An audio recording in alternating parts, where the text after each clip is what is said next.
Today we're going to talk about the use of vacuum in the workshop. Here we use 3 different types in varying degrees, but I can tell you that they all have a distinct purpose. And I'll show you the equipment that is attached to them to use them and how they work, and hopefully you find it useful. A lot of the things that we do here, parts are cut on a laser, wooden parts, and then they're brought onto the CNC router for a second operation. Many times these need to be held down firmly. Well, at all times they need to be held down firmly, and we use pocketed recesses that are fitted along with gaskets to prevent any or as much suction loss as we can. So I'll show you how we do this, and hopefully you find it useful. Okay, the first vacuum we're going to talk about is a Venturi vacuum. This is our temp labeling machine. Labels are fed down the webbing onto this platen. Let's see if I can get a better shot, a lower angle. Onto this platen, and they're sucked to this platen with vacuum. Vacuum suction comes through this hose, and this is the vacuum generator, a Venturi vacuum. It uses compressed air. This is shop air. It blows through this channel and it creates secondary vacuum off of these 2 ports. These are very useful with template routing. I'll show you another jig that we use. This particular one is low flow, probably less than a half a cubic foot per minute. And it's adequate to hold the label onto this tamp head while it goes down and places the label on the product. So that is the first, shop air generated. These come in varying sizes, but they are capable of 26 inches of mercury if you need it, and they do a good job when they're gasketed and there's low leaks. So the Venturi vacuum is the first one. Let's move on to a rotary vane. This is the first rotary vane pump I want to show you. This one was purchased with a veneering bag. It sucks the air out of the bag, applying great pressure to glue the vacuum onto the substrate. It has an auto cycling operation, or you can run it continuously. It does a good job. These are not designed to run constantly. The reason the cover is off of it is because when I use it a lot here in the hot summer days in the shop, it gets overheated. So I took the cover off to help dissipate the heat. But this has served us well, and it does a good job. It sucks high vacuum. It'll suck 26 inches of mercury. It has a filter cartridge on the input and an exhaust on the back. That serves kind of as a muffler and collects any debris from spraying out the back of it. But this runs well. I don't know the CFM on this. I don't remember the specs, but it is not that high.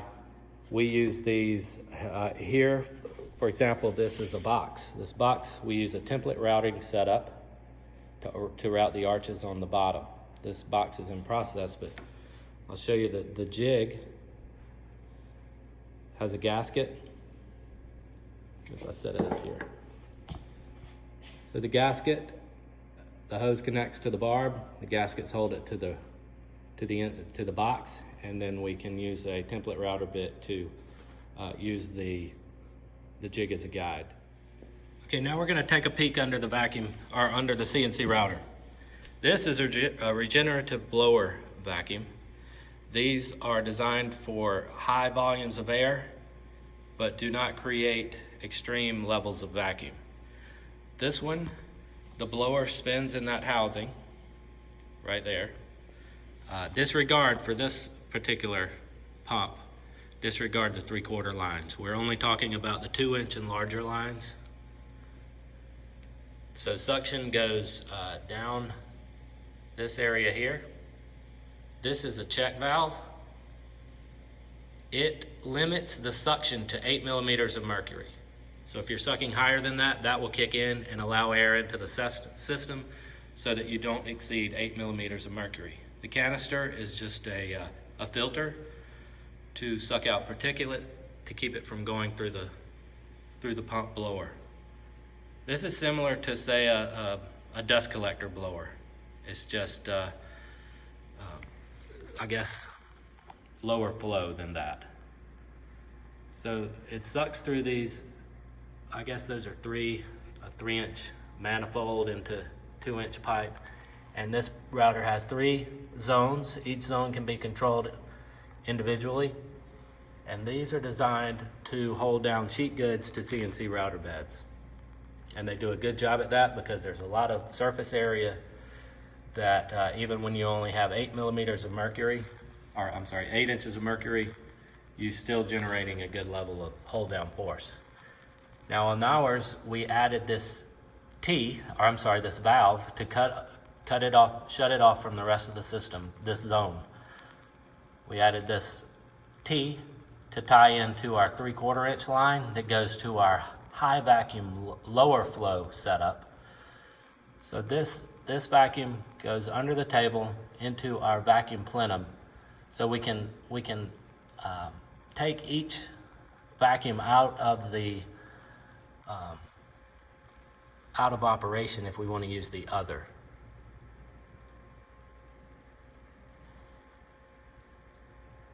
So the regenerative blower is the mainstay of cabinet shops with CNC routers that hold goods through an MDF spoil board to their router table.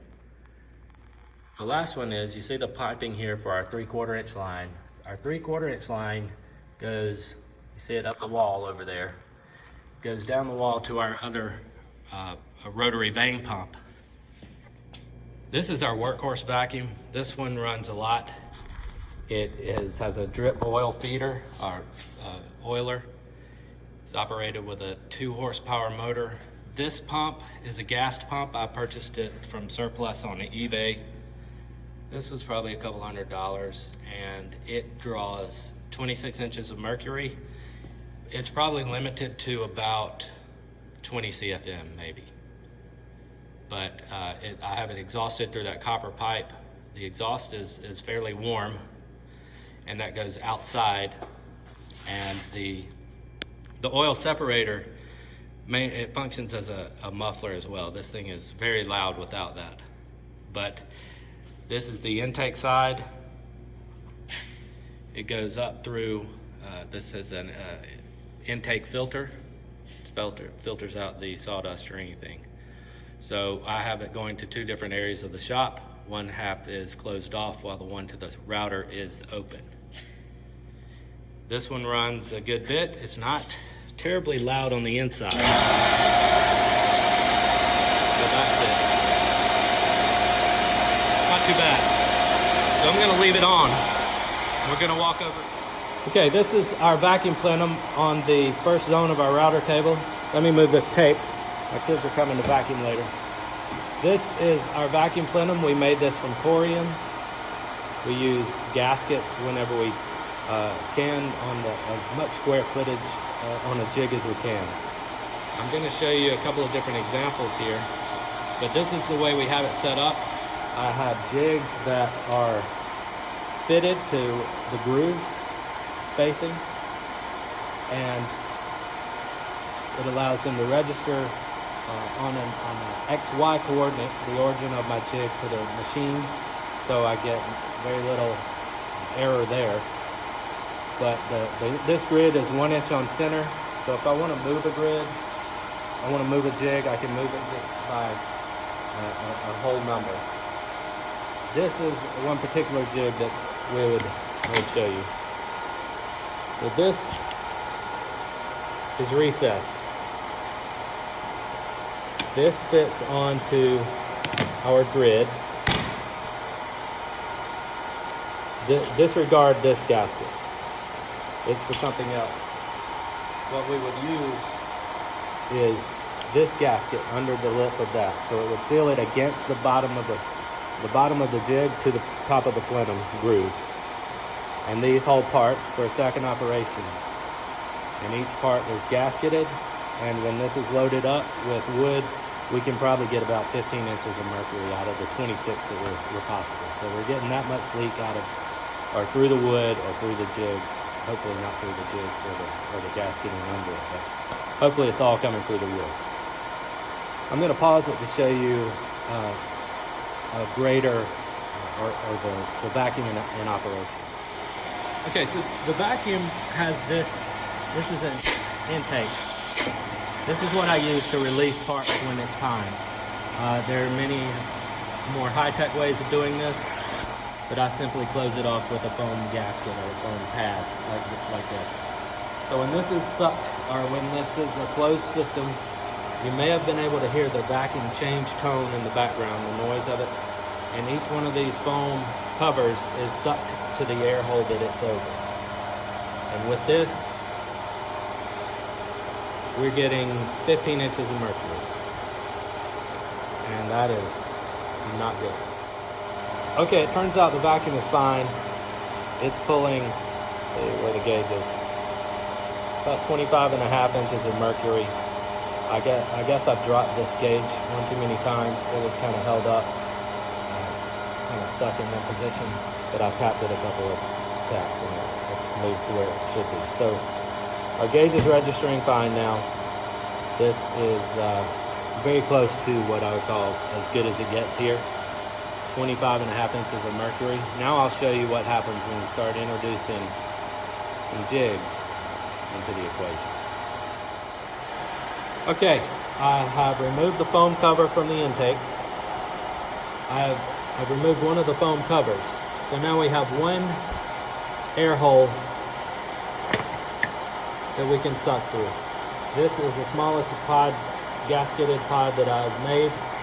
We're going to put it down over the hole, and we're going to cover up the exhaust or the intake.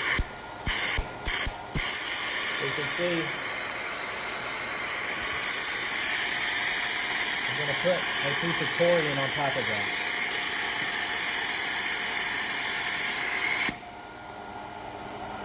Now that piece of corian is held in place. We're generating, looks like about 24 inches of mercury. So simply by adding one gasketed pod, that I think the gaskets are seated well, and one piece of corian, everything's solid, we're getting about 24.5 inches of mercury. I'm trying to move it. It's a great deal of force to get it moved. So it does, even by losing that much vacuum, we're still creating a good bit of hold down force. All right, the next step I'm going to show you is this same pod with a piece of wood on it. So we know, in this case, we should have had nothing leaking through the corian. Now we have a piece of wood. This is the same box from before. Put the intake cover on.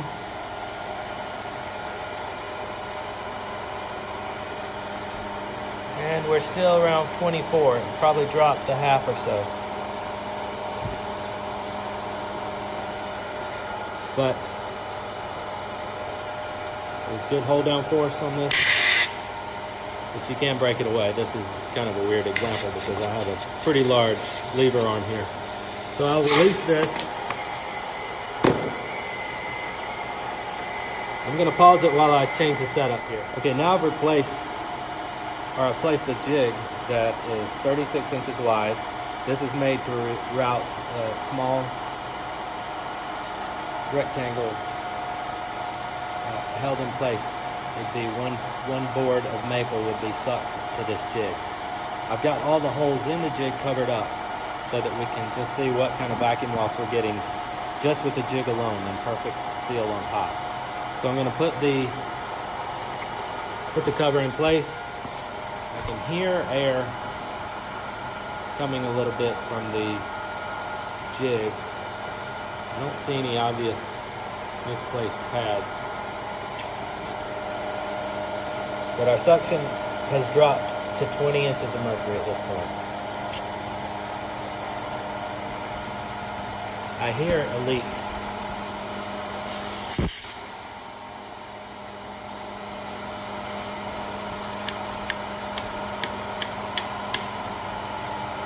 That helped a little.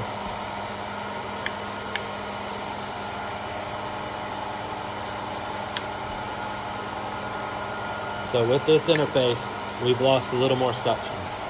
So you can see with each step we take, we're introducing some leakage. We're at 21. And if it's 21 when we put this board on it, I would be very happy. But we'll see what happens. So I'm going to remove all these little covers and just put the board on.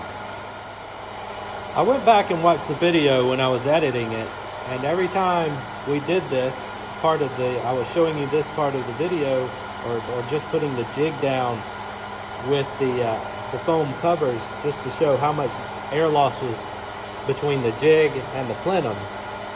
Every time the camera panned over here, I couldn't hear it in real time, but I could hear a distinct hiss. And I found what it was, and I'll show you in a second. But before I lift the jig, I wanted to show you what the vacuum was when I solved that problem.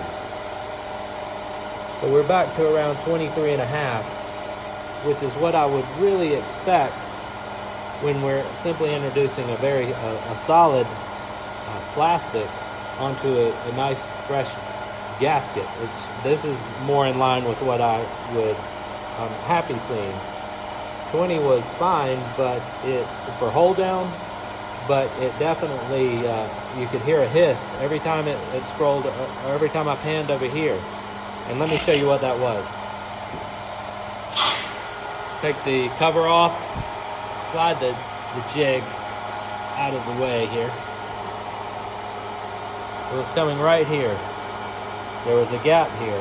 These need to be touching and compressing each other when you put them down. But there was a distinct gap in that area. Now I compress those together and we have a much better seal.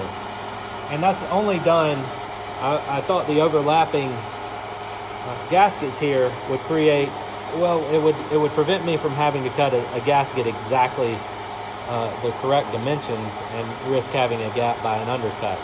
I thought this would result in a little more forgiveness.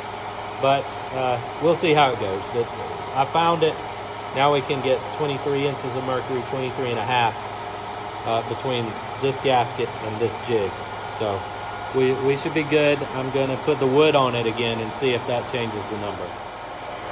I have the wood in place on the jig. Now I'm going to apply the cover on the exhaust and see what the vacuum result is.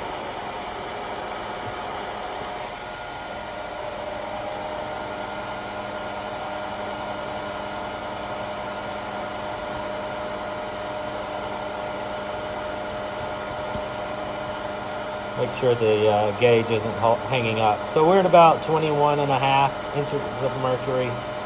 That's pretty good. We were at 23 with just the jig. Now we're at 21.5 inches of mercury with just a piece of wood. Now I'm gonna trade that piece of wood out for this piece of wood. That piece of wood has lacquer sealer on the bottom of it to see if sealing the wood with lacquer makes a difference in the vacuum achievable. Let's release the vacuum, trade the wood out, and see where we end up.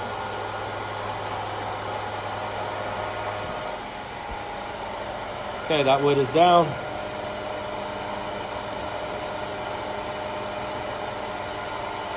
So by using sealed wood, using sanding sealer to seal it, we're at 23.5 inches of mercury. And that's very adequate for holding this piece of wood on this jig for machining. But these are examples of how we use vacuum in the shop, how gaskets are used. We're lucky here we have the ability to create the gaskets to shape with our laser equipment. That makes a big difference, but I have used O-ring stock in the past. I've cut thin strips of